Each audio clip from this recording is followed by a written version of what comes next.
क्या होता है जब विज्ञान का जुनून हद से गुजर जाए, इतना आगे निकल जाए कि वो एक भयानक जीता जागता सपना बन जाए। आज हम उतरेंगे सत्यजीत रे की एक ऐसी ही दुनिया में। कहानी का नाम है द हंग्री सेप्टोपस।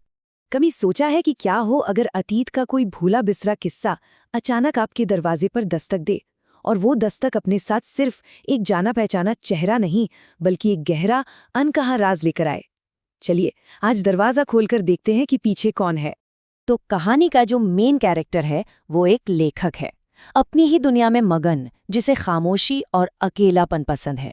लेकिन एक शाम उसकी ये खामोशी पूरी तरह टूटने वाली थी। दरवाजा खोला तो सामने खड़े थे कांति बाबू, एक ऐसा चेहरा जिसे लेखक ने पूरे 10 साल से नहीं देखा था। कांति बाबू की वो एनर्जी, वो जोश तो वैसा का वैसा ही था, लेकिन उनकी आंखों में कुछ और था, एक अजीब सी बेचैनी।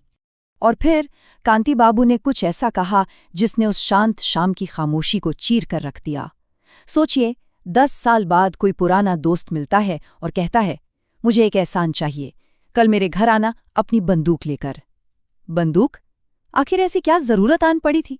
बस यहीं से कहानी में रहस्य की पहली गहरी गांठ पड़ जाती है। अब अगली सुबह लेखक बेचारे का मन तो नहीं था, लेकिन वो निकल पड़ा कांति बाबू के बुलावे पर। उसे जरा भी अंदाजा नहीं था कि ये सफर उसे किस अजीबो-गरीब और खौफनाक दुनिया में खींच कर ले जाने वाला है। तो कांति बाबू का घर था एक वीरान पुरानी नील की फैक्ट्री के ठीक बगल में। मतलब जगह ही अपने आप में एक डरावनी कहानी सुना रही थी। यहीं पर लेखक की मुलाकात होती है कांति बाबू के एक दोस्त अभिजीत से। और अभिजीत का इंट्रोडक्शन भी बड़ा दिलचस्प है। वो बॉटनी के प्रोफेसर हुआ करते थे, लेकिन अपनी नौकरी छोड़कर जंगलों में दुर्लभ पौधे खोजने निकल पड़े। मतलब कांति बाबू की तरह ही पौधों के लिए एक जुनून, एक धुन। और याद रखिए, यही जुनून इस कहानी की जड़ है। और फिर लेखक के सामने कांति बाबू का पहला राज खुलता है, मांसाहारी पौधे। ये कोई आम पौधे नहीं थे, ये ऐसे पौधे थे जो कीड़े मकोड़े तो क्या, छोटे छोटे पंछियों तक को अपना शिकार बना लेते थे। देखने में तो ये बेहद खूबसूरत थे, लेकिन इन्हें देखकर एक अजीब सी सिहरन भी दौड़ जाती थी।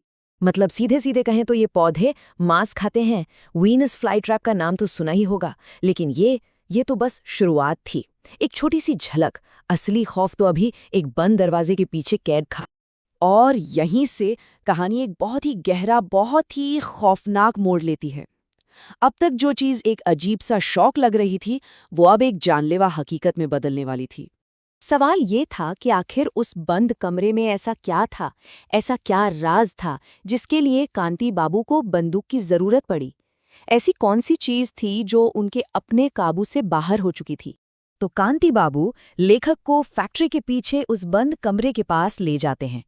लेखक धीरे से खिड़की से अंदर झांकता है, और जो नज़ारा वो देखता है उससे उसकी सांसें अटक जाती हैं। वो कोई पौधा नहीं था, बल्कि वो एक अजीब जानवर था।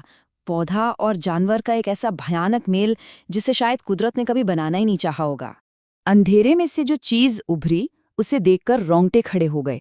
एक मोटी सी सूंड, और उसके चारों तरफ लिपटे हुए थे 7 हाथ, 7 टेंटिकल्स।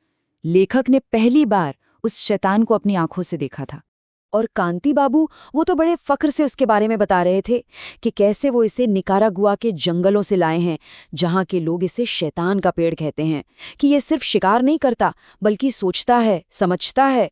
और सबसे खौफनाक बात, ये सिर्फ 2 साल में एक छोटे से पौधे से इतना बड़ा दैत्य बन चुका था। और अब वो दानव जाग चुका था, और वो भूखा था। ये शिकार का वक्त था।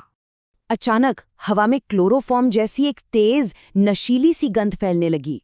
ये इशारा था कि सेप्टोपस जाग गया है। और फिर चीरने और खरोचने की दिल दहला देने वाली आवाजें आने लगी। सेप्टोपस का पहला शिकार बना उनका पालतू कुत्ता बादशाह।